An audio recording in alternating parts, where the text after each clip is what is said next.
Welcome everyone to another episode of OnForm podcast, brought to you by Formfunction, hosted by Duel of Doves, Omar, Luke, and today we have the brilliant Camille in the house. So good to have you here. Thank you so much for having me. Of course. I know it's early in the morning. I think it's 10 a.m. or something. Your end. So thank you for giving up your Monday morning to hang out with us. It's definitely. Thank you. It's Monday evening here, but we're thrilled to sit down and chat to you. Before we kind of start drilling you with some questions, because we're both really excited, we've got a lot of questions for you. Just give us kind of a brief intro of who you are, and perhaps those that don't know you in terms of kind of what you do in the NFT space as well as outside of the NFT space. No problem. So, hi, my name is Camille, and I am a surreal digital artist. So I create worlds and stories inspired by music to travel within your imagination. So basically, whenever I listen to music, I visualize things. And that's something I started doing when I was younger and when I was struggling with my mental health, and my imagination became my escape. So now I create photo manipulations, which I later animate to really bring those worlds to life. So you get to experience them as well. Awesome. Thank you so much for that. In terms of what you're doing currently, you're at the moment in between kind of two worlds, right? You're doing your traditional art as well as the NFT art that you've recently got into. Let's chat more about what you're doing in IRL, as we call it in the NFT space. Give us a little bit more of a breakdown of kind of what you're doing there at the moment, and even, if you have a 9 to 5 and kind of what that looks like as well. Yeah, sure. I mean, at the moment, IRL, I'm working part-time. I'm a digital designer, and on the time remaining of the week, the remaining time of the week, that's when I get to do my art. And I've been doing this for 2 years now, basically since the pandemic started. I think like most of us, we didn't know really what to do and had time to spare. So that's kind of where I started making art. But yeah, it's a bit of a 7-7 at the moment. There's no breaks, there's always work, but it's just because we're passionate and we want our dreams to come true. So I'm making everything I can to make art, and I mean, so just go full-time on it. Just to jump in there, did you say 2 years? So you've only been sort of doing art for 2 years. The reason I say that surprisingly is because your style is so progressed, I guess. You seem like a really seasoned artist. Advanced, sure. Yeah, that's the word. Yeah. So what were you doing before you started that, and how did you move into that 2 years? I know you sort of mentioned the pandemic, but more technically, what inspired you to move into that sort of form of art? Okay, so it's a bit of a long story, so I'm gonna try and make it quick. Basically, I arrived here in Ireland, so about 3 years ago, and that's when we had an exchange program with my college, and I was studying a creative media bachelor. I think that's the equivalent in English. So I got the opportunity to study here, and the problem with the studies that I was doing is it's very broad in general. So I was doing web design, I was doing video production, anything creative really. And at the end, I didn't know what to do. I like to push myself, learn everything. So I had skills in every domain that I had, but not I didn't feel I found the career path that I wanted. So I didn't know what to study next, like for example, a master or something. And that's kind of when like, okay, I didn't know what to do. So maybe I'll try to stay here. And because I love speaking English, before actually studying this bachelor, I studied English at college. I have a degree, but just realized that You sorry, you have a I didn't want degree. to. Sorry, you have a Yeah, degree in so English? yeah, So you have a degree in English and design. yeah. Wow. Like Okay. basically, I first studied English, and I wanted to become a translator. And I went like a year abroad in England, and that's when I realized like, no, I don't want to become a translator. So I was like, okay, what should I do next? Yeah. And Yeah. So you're that's an when like academic. creative. Sorry, you're an academic as well as a creative. Yeah, we can see it that way. Yeah. Okay. You're messing with me right now, but sorry, carry on. That's okay. So yeah, so I eventually found a job in Ireland, and I got to stay here. But the problem was still remaining. Like I was doing the job, but I didn't find my passion. What like drove me to wake up every day, you know.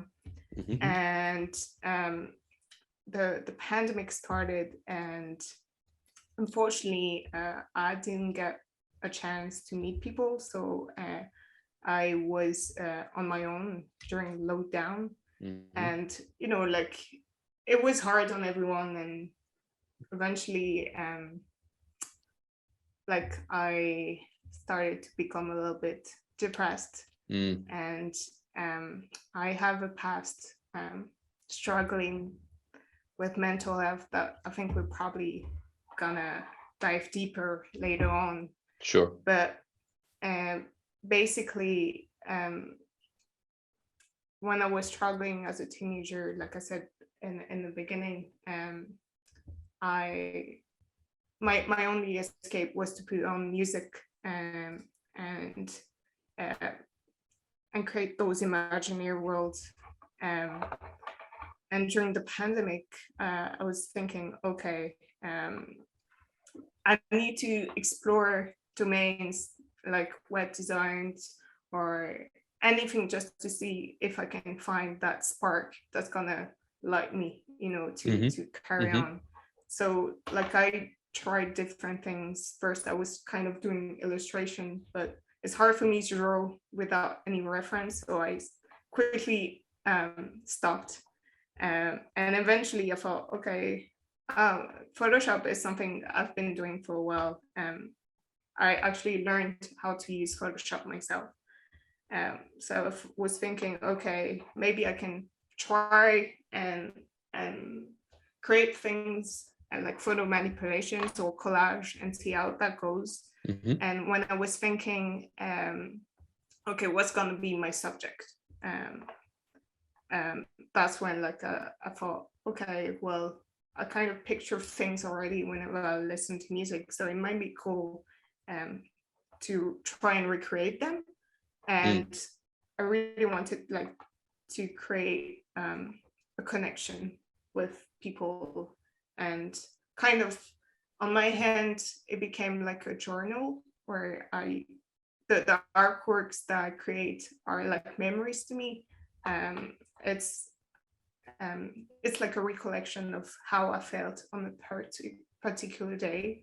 And I really hope at least that it becomes someone else's memory of how they felt looking at what I created. So we have a connection between like two humans, even though like it's on a screen, you know. Definitely. So that's kind of how I started to make art, and I've been doing that for 2 years now, evolving, learning.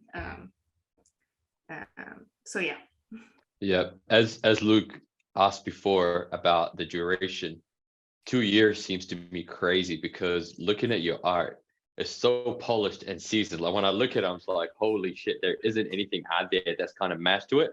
And I'm not trying to like, seriously, I'm not trying to like, blow smoke up your peep, but all I'm saying is that like, it is so cool just to look at it. And I'm like, when you first started off, I'm like, your first piece came up, and I know Scotty, the coach, I think bought it. It was the first piece, right?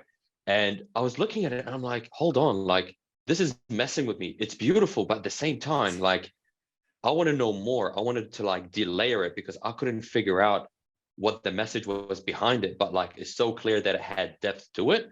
So before we kind of get into your perspective, you pointed out that music was a big part of your journey in terms of creating. So are you able to kind of take us back in your maybe childhood or early teenage years in terms of how music started influencing you as a person, and how that kind of evolved into your creative process?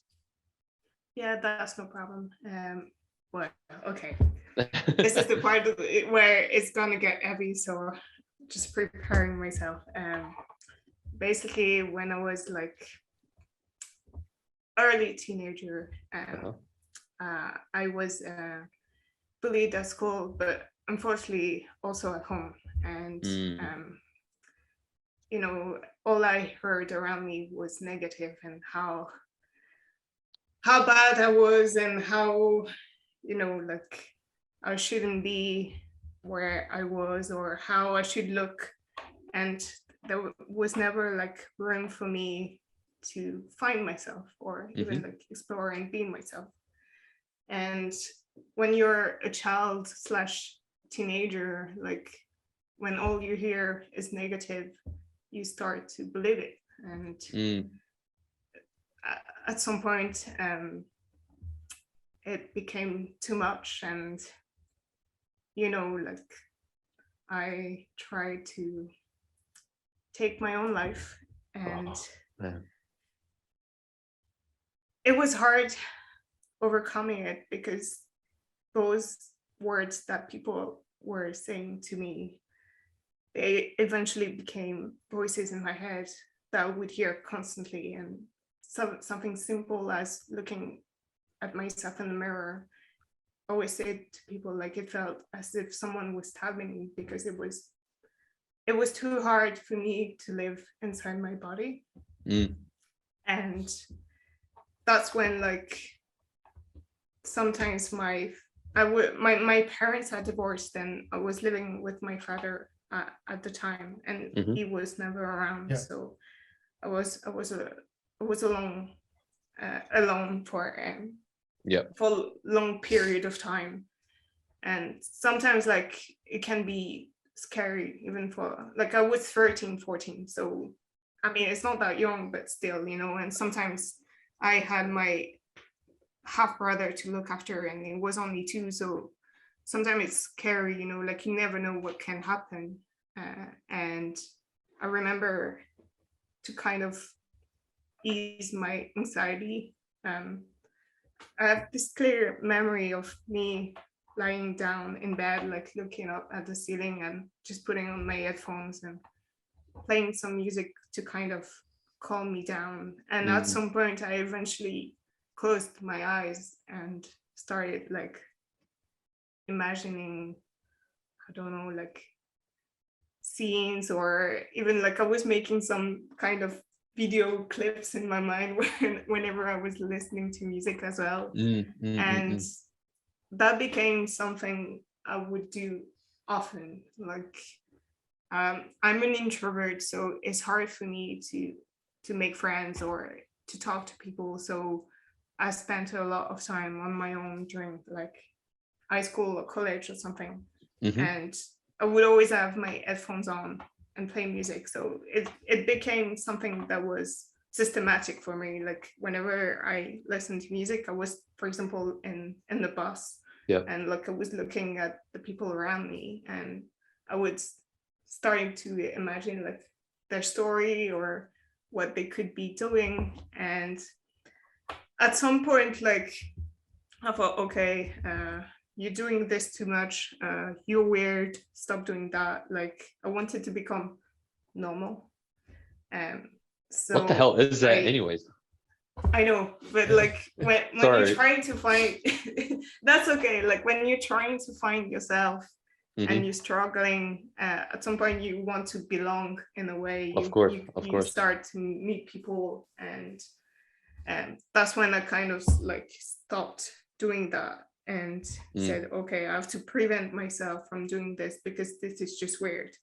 And when the pandemic hit, when I was feeling low again, that's kind of when like I started being lying in my bed again, looking up at the ceiling, playing music, and letting my imagination doing whatever it wanted. And yeah, that's like I always say now that music saved me in a way, because it was my own way of doing therapy, and it's like a friend to me. I know it's a bit weird to personify it, but yeah, like it's like a confidant that I can talk to, even though I don't really talk to, but like I know it's gonna soothe me and help me get on with my life, if that makes sense. No, absolutely. And without knowing too much detail, I can relate. I come from a broken home as well, where responsibility came to me at a very young age. So being a young girl at 13, 14, having to look after a 2-year-old sibling, whilst dealing with the bullshit that life throws at you, like that's a lot, you know? But hey, so glad to have you here. Like you're still around, you're still kicking ass, you're killing it, you've come on top. Music is so powerful, and I love it. And I've had my own little kind of thing, dabbling with music and stuff on the side. But is there a particular genre that you listen to, or are you kind of just across the board? I'd say like it's across the board, but I would say the thing that connect with the most, well, the songs that connect with the most are the ones that are kind of either setting an atmosphere or telling a story. So sometimes it can be like movie soundtrack or like very kind of ambient music or electro, but sometimes it could be also like singer-songwriter songs where they tell their own story, and that's just kind of like a starting point for me to kind of wander around with in my head. But definitely. Yeah, no, I don't have any limits as long as it speaks to me. It could even be rap or something. Like my music genre, I have no limits. I listen to even like commercial stuff up to like really weird stuff, but I just love music in general. That's awesome. Cool. Do you play any music? Yes. You play the keys? As you can see behind. Yeah. Nice. Like I'm teaching myself, so it's probably not the way you should be playing, but just play with emotions and feelings that I have, and it's That's just dope. Like I say, it's like a friend. I get to talk to it. But yeah, do you guys play music? I don't have a single musical like bone in my body. Like I've hosted like a hip hop show, like a radio hip hop show. I've managed like a small hip hop group before. I've been involved in music. I love music. But like I've always wanted to learn the drums. I remember as a kid, I went to a wedding and I saw this really cool guy with like a ponytail, and he was just killing it on the drums. And I'm like, I want to be that dude. And my dad was like, hell no, over my dead body. I'm like, yeah, shit, that seems like a really tall mountain to climb, so stop that. And I just left it. I imagine you would also be thinking, have you played any instruments? I imagine your dad would also be thinking about the noise at home as you're that's the problem with drums. Yeah. No, I don't play. I'm exactly the same. I have no musical bone in my body. I love music, and like music gets me emotional and like gets me through as well. Sometimes I'll just play, like sometimes I have certain songs that I know will make me cry, and I play them on purpose to like release and like get it out. And I know the exact moment when I will as well, and it like always works. So yeah, I definitely use it in a similar way. Thank you so much for sharing your story and for sharing that journey as well. One thing that I'm really fascinated with is like, as you're laying there with your eyes closed, letting your imagination take you and figure out these like scapes. When you take that thought to the computer and try and like visualize it, like how do you know, like how do you get from what's in your head to the screen kind of thing? Like how do you kind of get to that, The get that just translation right? of that. Yeah. Yeah. So basically, what visualize is abstract, but like I can like determine the shapes. Like I can like, for example, if I take my last piece that I've done for exchange, so basically it's a woman in a room for people that don't know the piece I'm referring to, and it's something I pictured listening to a song called Holy by Daphne. So it's like an electro song, and basically it was like 11:58 also, so I was getting downstairs to go to the bathroom and then going to sleep, but I had like music on. And when I went downstairs and I was in my living room, that's suddenly when I imagined like cubes appearing in the room, and just like the furniture moving around, etc. Sorry, were you And under any type of substance, like to just imagine stuff, or just like just your sober brain? no, just sober. Like that's something I wondered many times. Like, all right, I had to ask. No, I don't do anything, but and I don't plan to, because with my anxiety, I like to always have control in some ways. Sure. I always wondered like what it could feel like, the experience that you could have. And someone said to me once, like, you have the same experiences, but without taking any drugs. So I was like, well, at least doesn't seem like you need it at all. Like you're good. Yeah, so I'm weird. Hi, no, just kidding. But so yeah, that was kind of how the idea was born for this collection.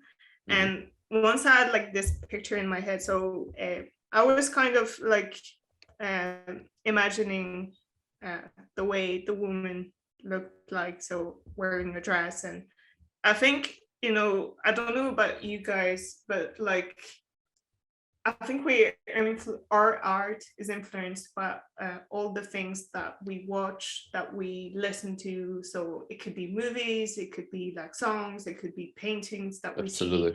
So like, for example, me, like it always had like some kind of vintage feelings, because I love like for example, the Shape of Water, the movie. I really like that kind of vintage style environment. So I knew I was picturing this as well. And the only issue I have every time is finding the right stocks images, like the right images that I could kind of transform when I'm in Photoshop. And sometimes like I spend hours and I can't find anything, and that's when I have to kind of become crafty with it. So for example, like the women in the piece I was referring to, there's at least like 5 or 6 images that are kind of blended together, so I could match that idea I had in my head. Wow. But sometimes I have to make like some concessions, because there's no way I can make it, because I don't find the right images, or even if I get crafty. So like it's a balance of like following the initial idea, but also like kind of creating as well something once I'm in Photoshop, if that makes sense. Makes total sense. Yeah, it makes me wonder what would happen eventually when you get your hands on like a photographer or something like that, and you can actually like shoot what you exactly want in all different angles, and then bring it into Photoshop from that like photo shoot. Like that would be pretty crazy to see, actually. Or even if you pick up the camera yourself and start creating these images yourself, like there's nothing True. stopping you. Like, I think, yeah, having someone else to kind of direct will be probably like, I don't know, having that middleman. But if you kind of like from your head looking into the lens, capturing what you need, it'll be killer, man. Do it. Oh, Please yeah. do it. Even better. Yeah. Well, that's one of my goals, to be honest. Like, I'm saving up for a camera at the moment, and Yeah. like sometimes I take pictures with my phone.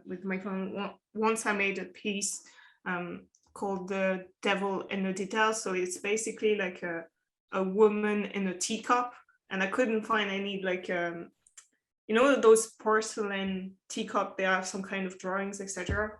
And I had Like- one in the house, so I just like took pictures with my phone, and it was okay to use and kind of modified. But like if I was to use, let's say, characters, that's when it would or people, that's when it become harder because it become pixelated. Like you can't modify, like it. You can always like modify a picture up to a point, but like it's hard when the base file is not good quality in a sense. Yeah, Yeah, totally. absolutely. Coming back to Luke's question, kind of just using that as a launch pad, looking at your color palette, it's quite specific. Like the red dress, the color, like the trim on it, the background is always dark, but then there's light around the subject. Can you kind of just talk us through some of that thinking and why you've chosen that color choice, and just take us into your world a little bit? That's funny that you mentioned this, because like I don't really think about the colors ahead. Like I said, like it's not entirely true. So I get my idea whenever I listen to music, and since I'm learning myself, the thing the things that I did use and I'm still using is I try to find matching like shots from movies where they have the lighting that I was kind of imagining. So for this one, I was kind of looking at the Neon Demon. That's a movie by the guy who made Drive. I think. I'm terrible with names, so sorry if I don't remember. No, it's fine. Yeah, like in terms of, it's more of like how can I replicate the lighting that I imagine? Yeah. And like I was seeing red, so I knew I had to find like some kind of, I think personally, movie shots are, especially when you do like photography or something, anything realistic, always like a nice reference to have to kind of find the lighting that you want, or the environment, color palette, etc. So yeah, that's kind of how I find my colors, but I don't limit myself to a specific color palette. Like I like to experiment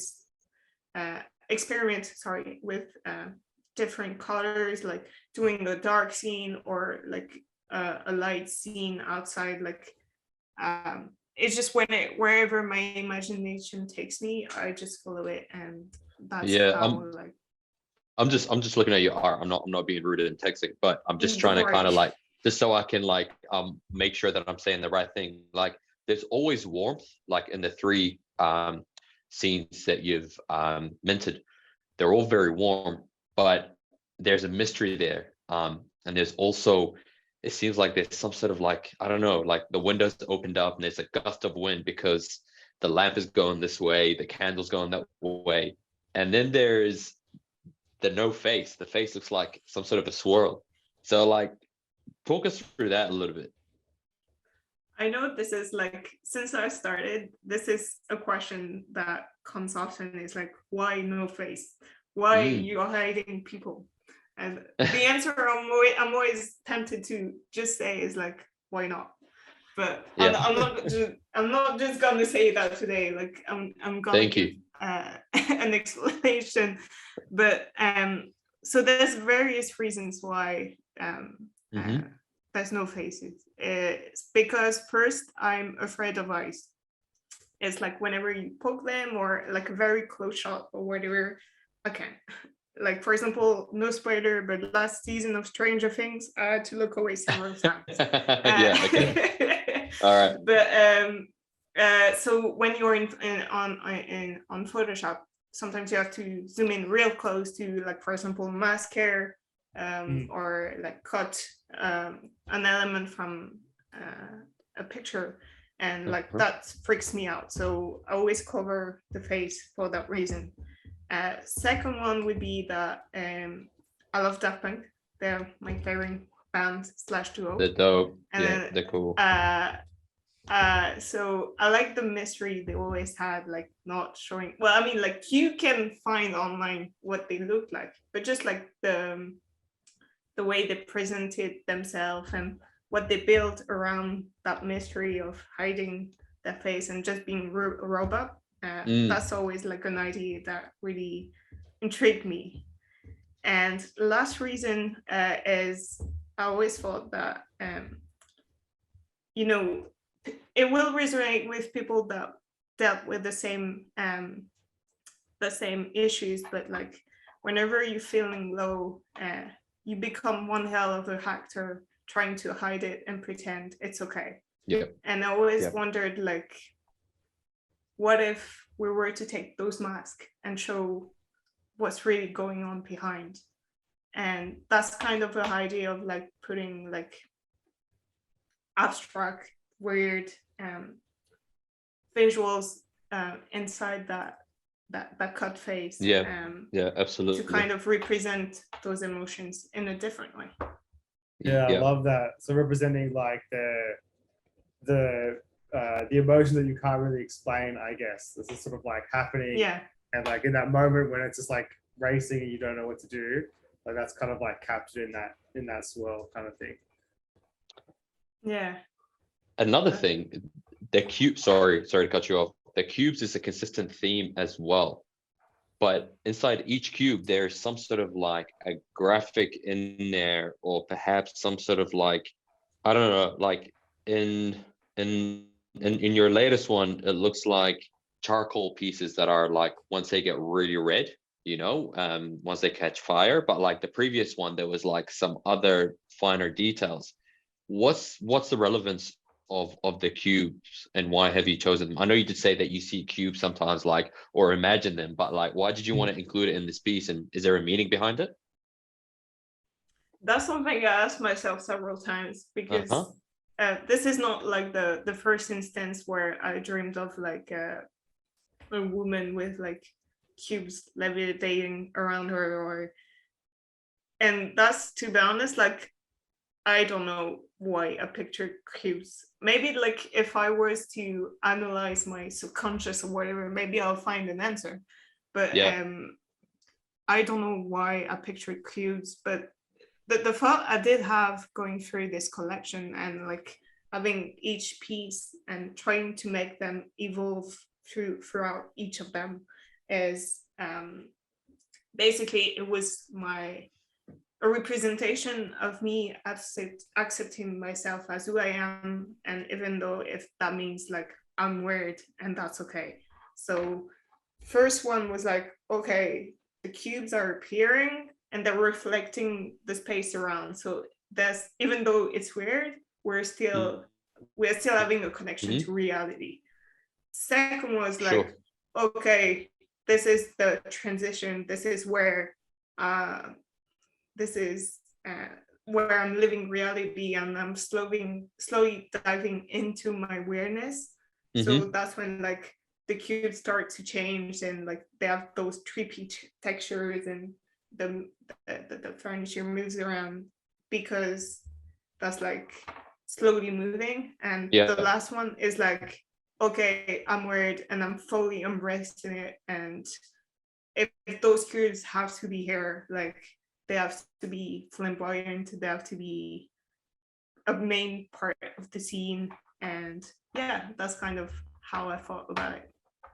Yeah, that's a cool way to think about those three in a sequence. And I love the thought about digging into your subconscious to figure out what the cues mean, because circling back to what you were saying at the beginning around it kind of being like your journal, like your sort of diary entry, it very much feels like that, like maybe not even having to dig into subconscious, like it will reveal itself when the time is right, kind of thing. Like as you kind of keep going, like who knows what that cube, like maybe one day it'll click what it represents, and it'll sort of like start to make sense. And imagine how strong each of the pieces will be, because like for yourself, because you will realize what they meant over all that time. Yeah, that's super cool. And even hearing about this more and more, like, and you talking earlier about the photo search grind, I can really see and start to empathize with how long this would actually take. Like these pieces are no joke. Like I can see why that would take so long. I wanted to ask you as well, because we're having this conversation about that topic now. Is like when you created Esther, because it's kind of a similar thing. I know you mentioned that it was a way to represent your mental health, and like with like the eyes being like a level of like a life in a video game. Like how that representation happened, like did it suddenly, like you saw her that way, or it's something that you build up? Like I'm interested to see, like, why did you picture Esther in that way, or yeah, like or in why general? I think it was a representation like, in the eyes. Like I think you explained it in one of your posts. When she has two eyes, it means this. When she has one eye, is that what you're referring to, Camille? Or it's the question. Definitely. Yeah. Didn't make myself clear. You said it completely clearly. I'm just a bit slow right now. Because as you're asking me a question, my mind's ticking of like, oh, I get to say something about Esther. What should I, where should I take it? I mean, if you're comfortable, but I'm just interested to hear you, like your way of thinking as well.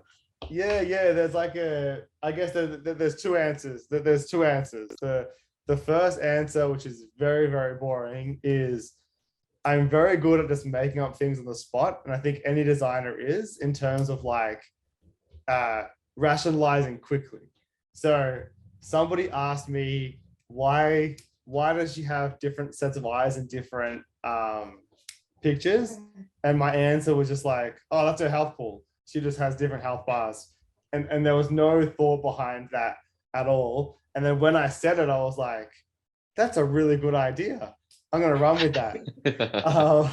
But to take it back a little bit, so that's just the number of eyes sort of thing. But the only eyes has a meaning. So the reason why she has only eyes and no mouth is because like when I'm in my anxiety, I feel very trapped, and like my words don't start to not make sense. Like I know very much in those moments not to just call somebody, because I'll start to just like say stuff and like nothing makes sense. Like it's all very sporadic, and I have to like slow myself down before I can get to that kind of place.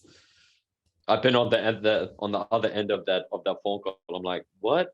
Say that again? What, dude? What are you saying right now? Yeah, I've had enough examples of being on those like calls or conversations before to understand this is not benefiting anybody. I'm just going to stop right now. So that was like the thought about her eyes. So her eyes was like in this figure that I have.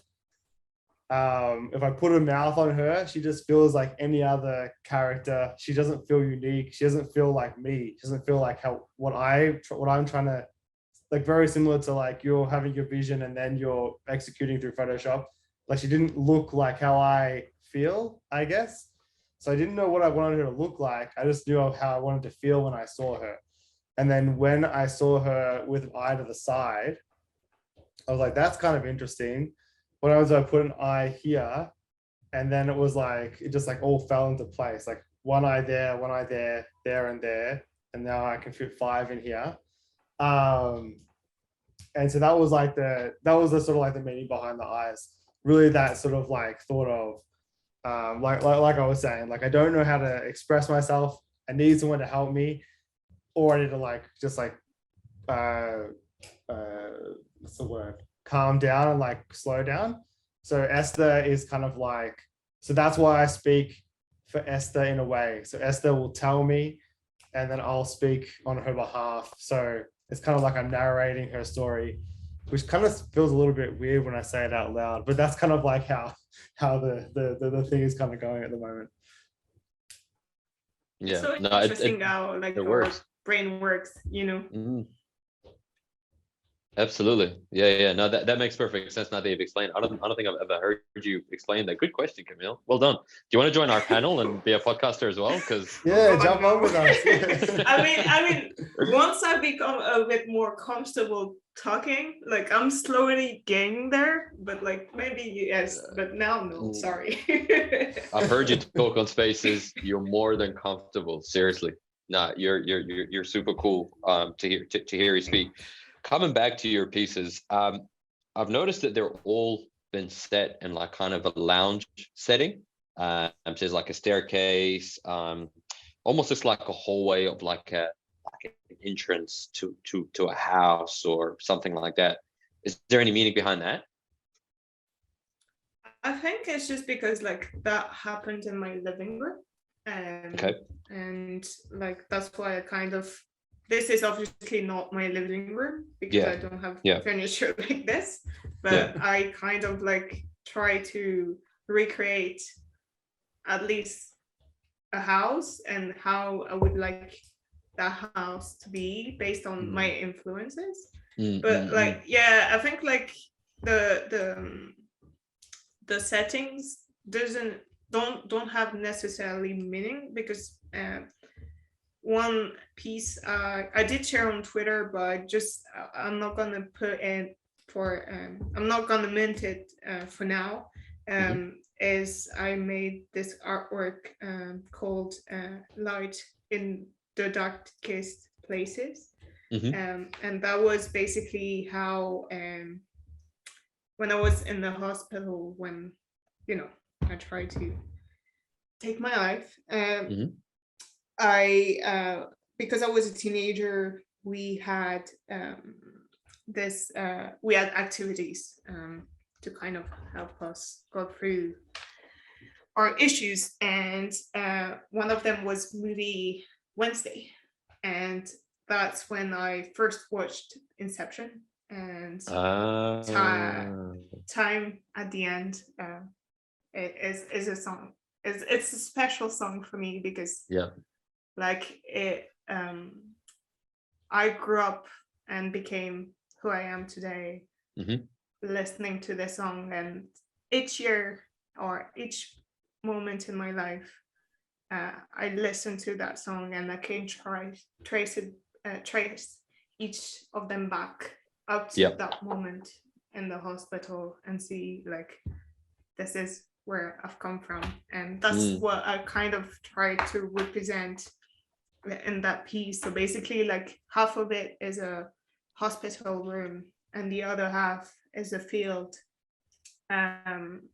with like a sunrise, and a woman like an adult was there, and basically she's trying to reach the child in the hospital room, and that was my representation of like my older me trying to reassure my younger me and say that it's okay, it's gonna be okay, and it's what that song was. And but I guess in that example, the field with like the sunrise would have the meaning of like a new day, everything was gonna be all right, whereas like the hospital, it's just the hospital is there. Does that make sense? Absolutely. Sense, and why don't you want to mint that piece?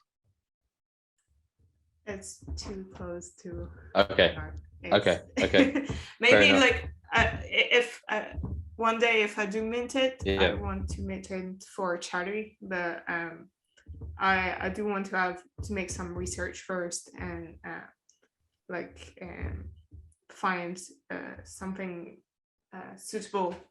And to be fair, I don't have time at the moment. But Yeah. like, I'm not saying no, but for now, I'm not minting it. No, Yeah. look, that's totally understandable. The reason why I'm asking is so far in like the last, holy, we've been talking for nearly an hour. I didn't even realize. I thought it was 30 minutes. Getting to know you to this point, your story and your triumph and what you've overcome is so powerful. You're not doing yourself justice with your art.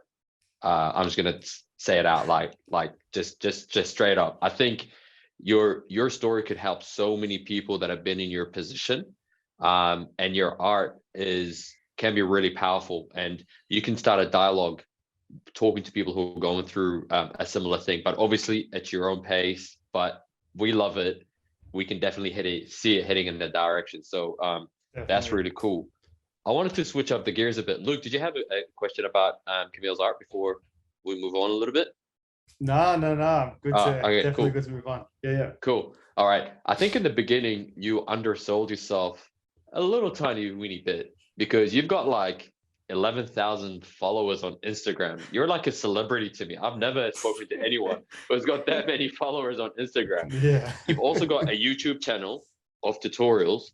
You're selling prints. And you've got some other stuff as well. Like your LinkedIn tree, it just, when I look at it, I'm like, holy crap, we're talking to this person. Like it made me nervous. So tell me a little bit more about that persona, like outside of kind of your personal stuff and the stuff that you shared with us. Because obviously for the naked eye or someone who's kind of looking from the outside in, they see you in a different light. Like looking at your Instagram is just like, whoa, this girl has done so much. She's achieved so much within her craft, and now she's like a boss in her own kind of niche. She's like leading the way. So kind of talk to us about that a little bit. How did you create this success, if you will? Wow, and like it's hard for me because I don't see myself that way, and I'm just making my art and, like I said, making connections, and it's hard for me to praise myself in a way. Mm-hmm. But I appreciate everything you said, but like I think it's gonna be hard to pronounce, but I'm a alcoholic. How do you say that word? Workaholic. Yeah. Workaholic. So Yep. yeah, I don't stop. I work all the time. It comes with its drawbacks. So lately I've really been trying to look after myself as well, because there's only so much that you can do. But yeah, like in terms of how I think is, since I started, is like, okay, I'm doing this today. What's gonna be next? I always try to challenge myself and push myself forward. So when I started, it's like Instagram, I was like, okay, I'm making this art. How can I reach more people? So when you're on Instagram generally, and especially now because the algorithm is really bad, you have to reach like feature pages where they have some kind of galleries and they showcase your work, and hopefully that gives you more reach and like more people get introduced to what you do. So I was thinking, okay, so I found this photo manipulation / collage page. I would like to be featured on it. So I'm gonna do everything I can, produce the best work I can to be on there. So once I've done that, I was like, okay, what's my next step? And my next step was, I found out that Photoshop was featuring artists. So I was like, okay, I'm gonna do my best work to be on there.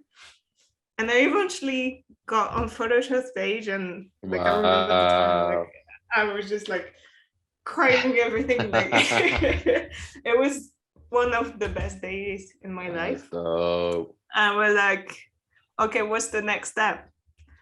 Next step, I want to work with them.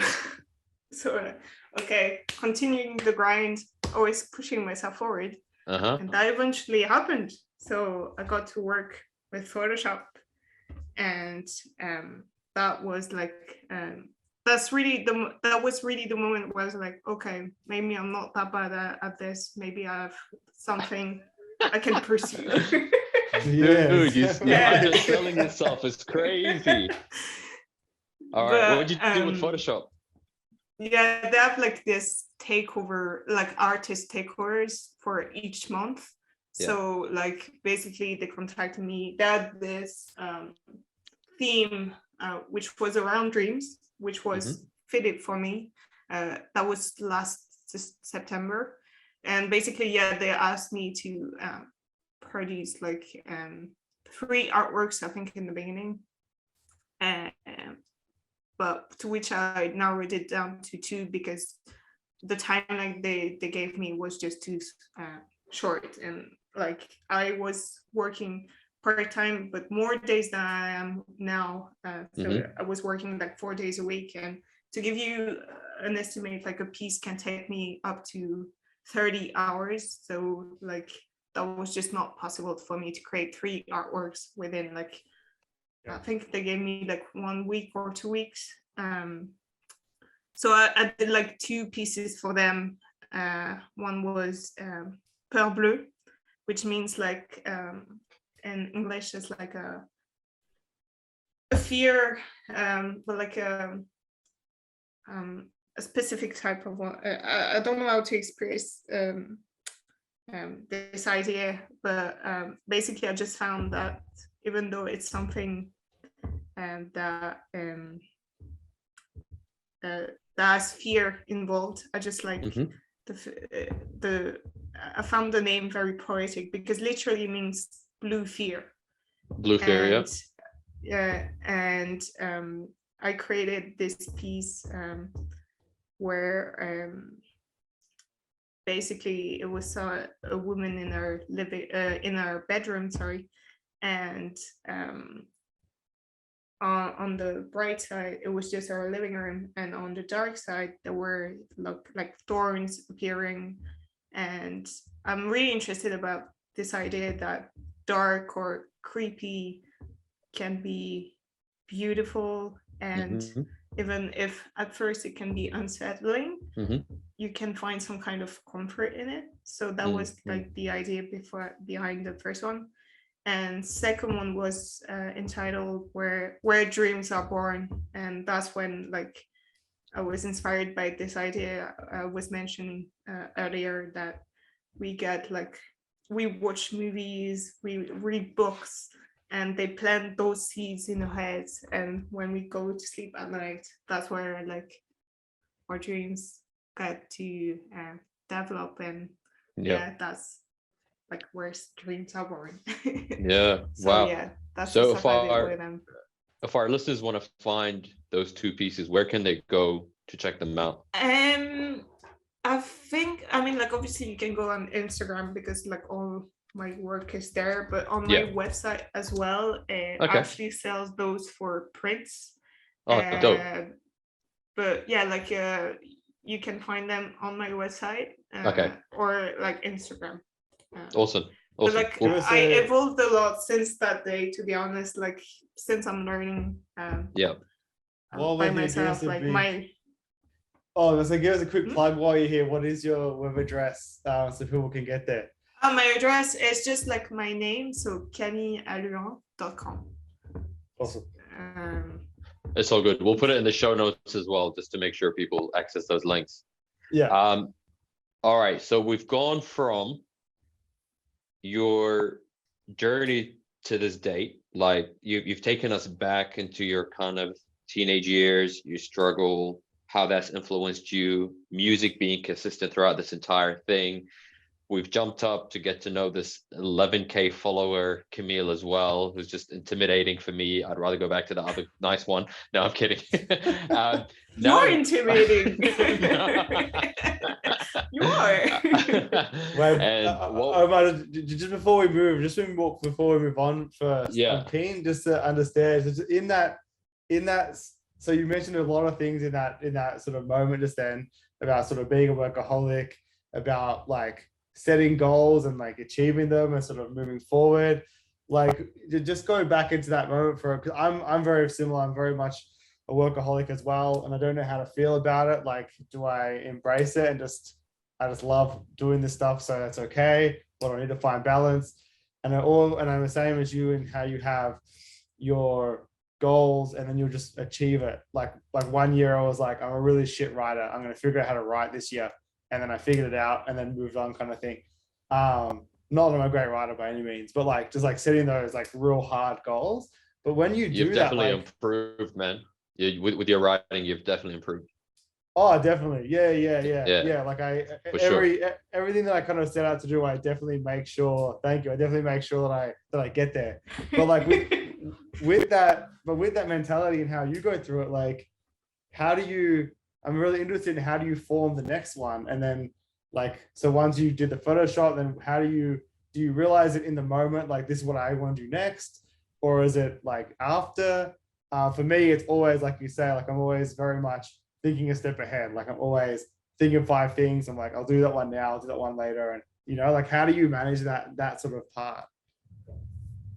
I think like, especially when you're an artist, a designer or whatever, and you want to get your work out there, you want to first like analyze the platform that you're on, where people are at, and like what is the best way for you to reach more people, because that's eventually what you want, is like to have your work seen by many. So hopefully you get to have commissions, or because in the end, like, we make this like it's our passion, but like if we want to make this full time, we have to eventually pay the bills and, you know, get those commissions in. So since it's our passion and we really want to make it full time that bad, like my advice is to analyze the platform that you're sharing stuff on, whether it's like Instagram, Twitter, DeviantArt, stuff like that, and see what other people are doing and what kind of tools that you could be using to have your work like shown to the world. And that's kind of how I figured out the steps when I was on Instagram. Like, okay, that feature page, oh, Photoshop is doing this, so Photoshop. And once I reached like Photoshop, I was like, that was kind of the top. And I was like, okay, what's next? Like, and that's when I met Scotty.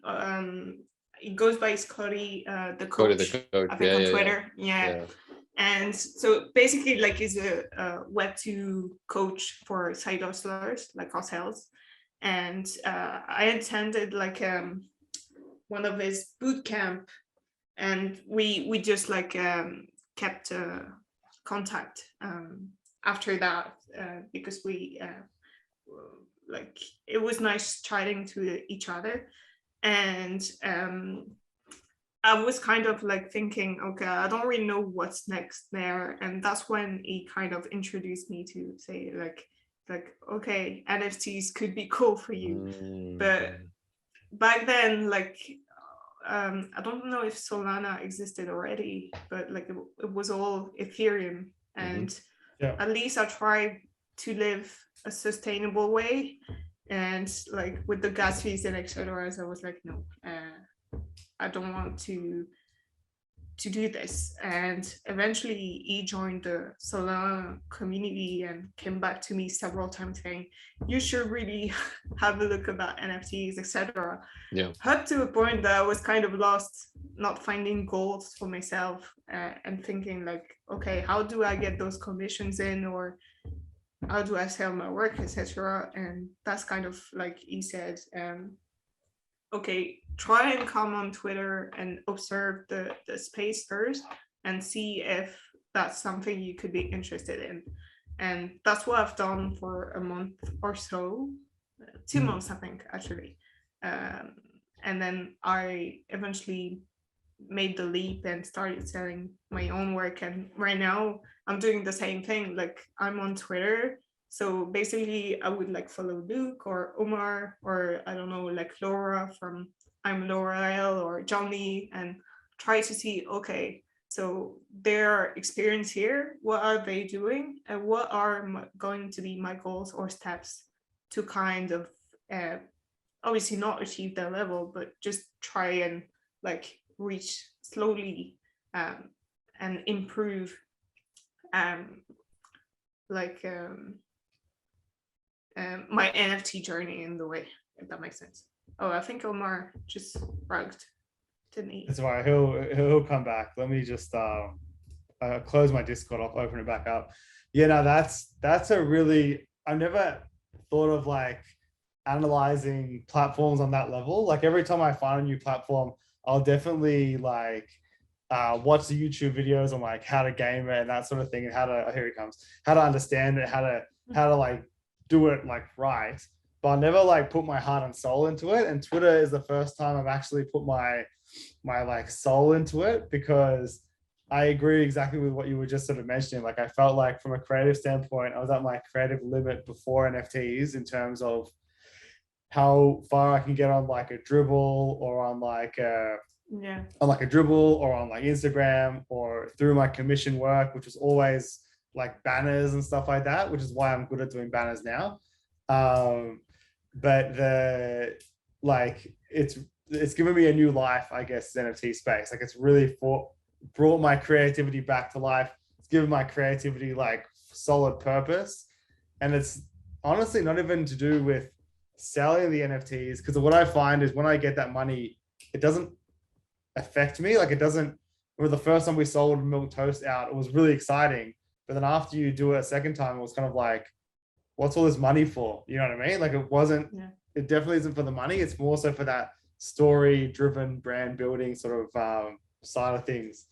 Welcome Did back. I drop out? Yeah, you dropped that for a moment. Yeah. I was like, no, did I rug? And I was messaging you guys. I was like, yo, what's going on? Yeah, no, I have my Discord closed. I have my Discord closed because it was like pinging before. But that's all right. Just keep going. Keep going. Okay. All right. Well, hey, we'll include it. This is all part of the experience. This is how low key we are. We just roll with it. Exactly. That was going to be my segue in terms of your NFT. I wanted you to kind of finish that story, but then you kind of stole that from me because you started talking about Scotty the coach, and I kind of knew that background, but it's fine. One of the things I wanted to kind of mention was in your Instagram story, you did allude to the fact that you are working on this project and you've been more active in Twitter, and that you see the potential for this to potentially become your full-time thing.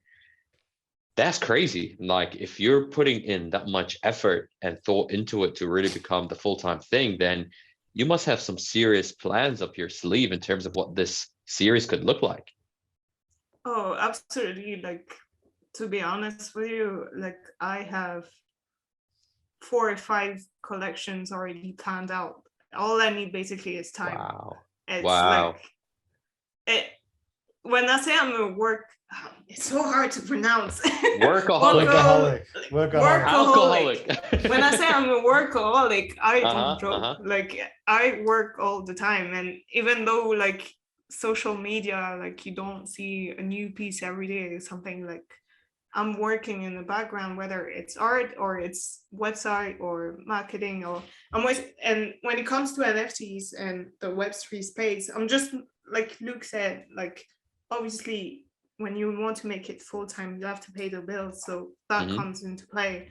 But I'm really interested about what we're building here, what the community is doing, how we support each other, how heart is in the center of everything. Yeah. And right now I'm thinking of ways of how I could have something immersive, how I could get the community involved. I'm really inspired by what Luke is doing actually with like the community, how he asks like for inputs, or even like what you guys are doing here, like the podcast. I just think it's amazing. But I'm always trying to think like, how could I make it a nice experience for the collectors, for the people watching, for myself as well. Yeah. And like, how could I, because I'm not interested of having someone having one of my piece sitting in their wallet, or just like someone saw my post and liked and it's nice. I really want to create a connection or something Sure. you get to experience. And I'm not limiting myself to the skills that I already have. So for example, Photoshop, that's why I kind of moved on to After Effects. And hopefully I hope to move on to 3D and maybe have some web-based applications. It's just I need time to learn and practice, and there's only one of me, so I can't clone myself. So it's just time and passions. That's all I need, really. So definitely. Yeah, it makes me think about like the word workaholics, and like, should we actually reclaim that word into a new word? Because like, I think so. Speaking of like, in a pure assumption, just from my own sort of side, like doing the work is where I find my fun. Like if I'm like exactly everything you just said, like tinkering on a website, making the e-commerce store better, or fixing a bit of UX, or just making the marketing materials, or thinking through the plan of what's to come and all that stuff. Like it's all fun to me. So like I am playing in those moments. I'm not working, if that makes sense. So yeah, even though it's like workaholic, I don't know if it's actually like, it's not right, you know?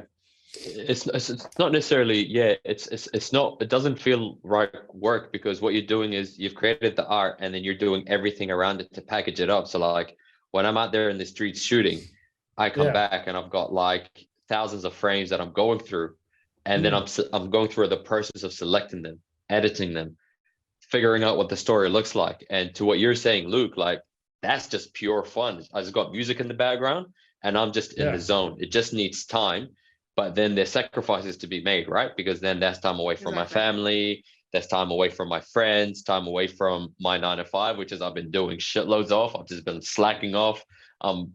Luke and I should be fired from our 9 to 5s by now because of how much time we're putting into the NFT. Seriously. It's been crazy. Like that's how passionate we are about the art and the exposure you get, and how you just get to rub shoulders with people on spaces that in real life you wouldn't have the opportunity to do so, because they'll be like in some VIP section, or you know what I mean? It's just like it's so crazy.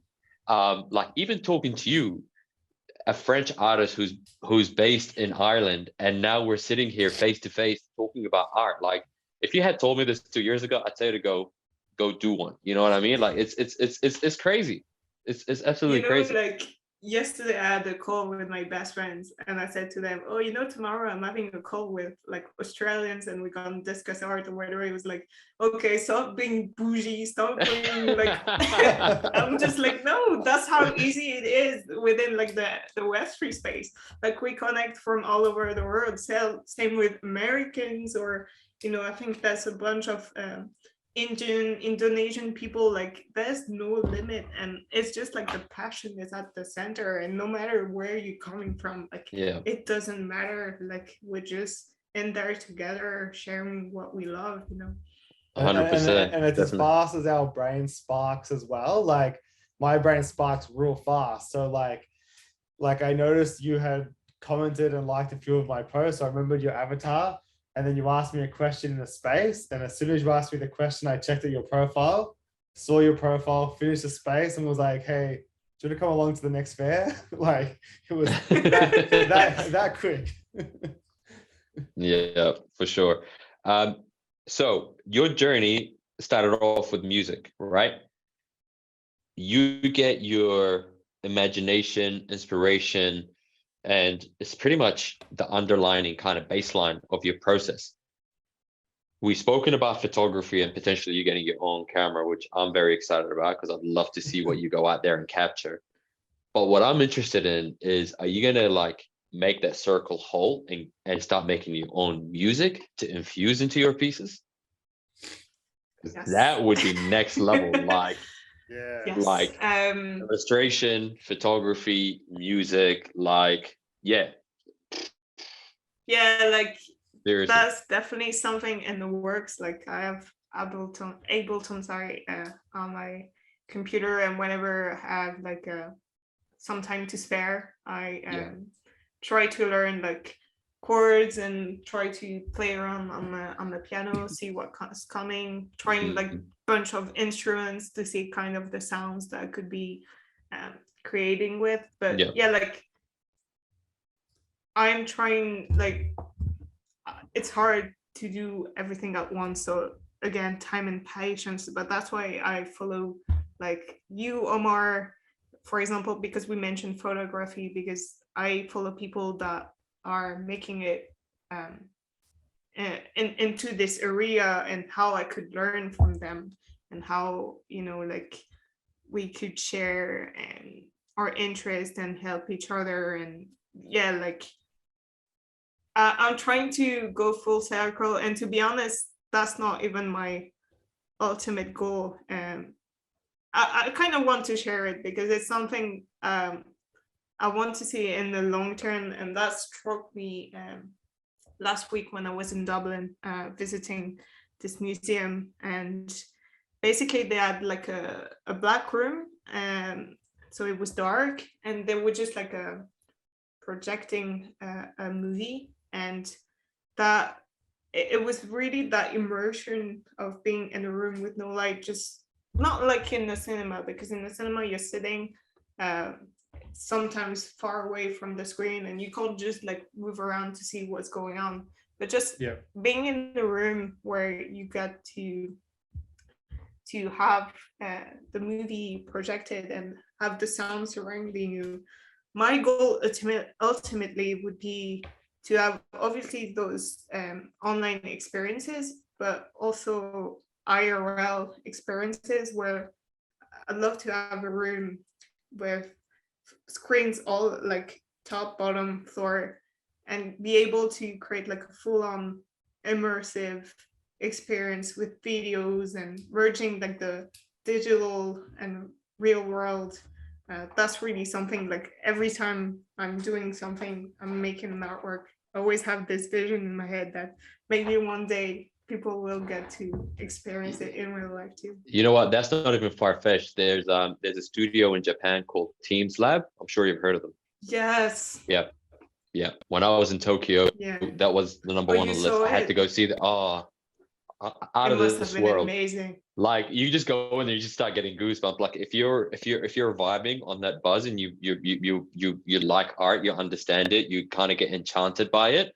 100. It's just it's sound, it's images, it's motion graphics, it's just everything's all happening. And at first it's like it's overwhelming because you're just like, whoa, hold on, what's going on? All my senses are like tingling and I'm picking up so much information and kind of like, yeah. But then afterwards, when you settle and kind of start to kind of take a step back and look at the overall thing of each room, oh, amazing. And maybe hit them up, like be like, hey, look, Photoshop has like worked with me. I'm this person. I'm sure you want to work with me, you know? Nah, seriously. And I think Luke, they were actually in the NGV, I think about 3 years ago or something. They came and they had a very small kind of exhibition in the National Gallery Victoria. Not sure if you checked it out. Is it the one? But oh no, I don't think I saw it. No. But if you ever get to go to Tokyo, like seriously, you have to check it out. Yeah. We're starting to wrap up, and this is the worst part because I've still got questions to go through, but we don't want to take up too much of your time. Look, talking to you has been awesome, and thank you so much for being vulnerable and kind of taking us on that journey, because it adds so much to your art. It adds so much to you as a person outside of art, and it just shows us how strong you are, and you've got power in your hands that hasn't been recognized yet, because with that power channeled in the right way, you can really help people who are going through the same thing. So thank you so much for taking us through that entire thing. So what I want to know is you've mentioned your next, which is kind of this immersive thing at the moment. But what I want to know is, when is your next piece dropping? Because I want to save up for some soul to like make sure that my wallet is loaded. Okay, so well, the collection that I'm working on, Midnight, I'm working on the last piece with this, which is the animation. And basically I'm taking all three artworks and I'm going to create a story and like have music, etc., and really try to create an immersive experience. Yeah. So it's taking a lot of time to do this, but I think I'm aiming to reveal it end of this week and then have it for mint the week after. But I also have my next collection in the works, and I'm gonna drop a little bit of alpha for you today. But yeah, like I think I discussed that briefly with Luke before, but basically it's gonna be entitled The Adventures of Lily the Freak. Lily the Freak is the character that I made up when I was 15 or so, I think. And she was kind of my alter ego, that she could do anything she wanted because she wasn't real. She lived in my imagination. And this collection is going to be kind of a modern fairy tale, Tim Burton inspired surreal story where Lily she's not okay with her reality, and like she feels she doesn't belong, so she starts dreaming and going through her imagination, and she's gonna go on adventures, and each like there's gonna be 9 chapters, and each one of them will be like her exploring our imagination. And it was all inspired by one of my favorite bands that I got to see playing live last week. Their Beach House, and they just like dropped a new album last year called Once Twice Melody, and yeah, it's gonna be my next collection, and I'm really excited about this. Wow. And I've got some like nice things in the works for obviously the collectors, but also like the community. So I can't wait. Yeah, awesome. Hey, look, we need to go halves on this, man, because I'm not going to be able to afford this. Like, have you seen the type of soul she's pulling lately? Like, we need to go halves on this, man, for sure.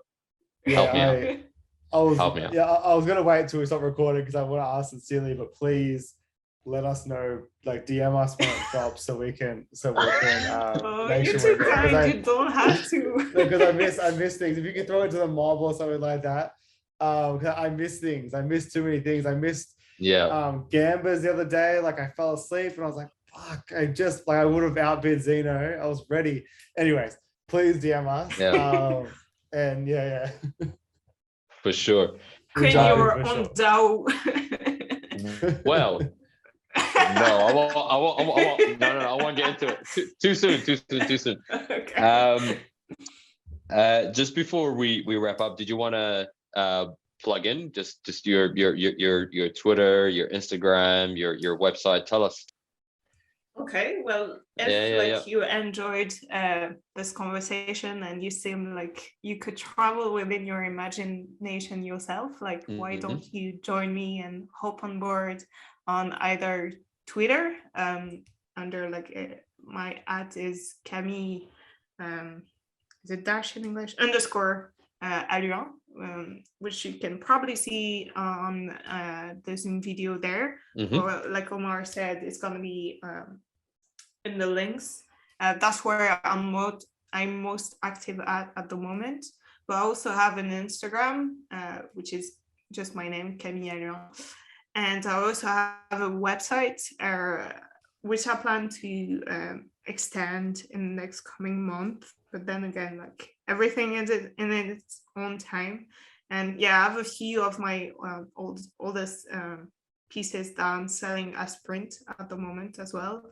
And if you enjoy some of my work as well, I've done that in the past, but and it's not listed there, you can always DM me, and I'll be happy to do something for you, and just like come and hang out, enjoy music. And I love, even though I'm introverted, I love talking to people and share my passion and get to meet amazing humans such as yourselves. And so yeah, thank you so much for having me. No, Yeah, look, it's thank you for been coming. our pleasure. This has been so cool. I did not anticipate this. You seriously took us on an entire journey. Like, started off emotional. I was trying to hold back the tears. I got goosebumps listening to your story, and kind of just seeing how far you've become is so dope. That's why I keep referring to that word, powerful. You've got something there. Yeah, it's been amazing getting to know you. So thank you so much for giving up your time and hanging out with us. We can't wait to share this episode with the community and the world, really. So it's going to be awesome. I can't wait for the feedback. Thank you so much. Like, it was really nice. Like, I used to dream about those moments where I get to talk with like fellow artists and talk about our passion, and it's just been a blast, really. And I'm really honored to be here today. So once again, thank you very much. Awesome. Thank you. Ditto to what Omar said. I completely agree. Thank you so much.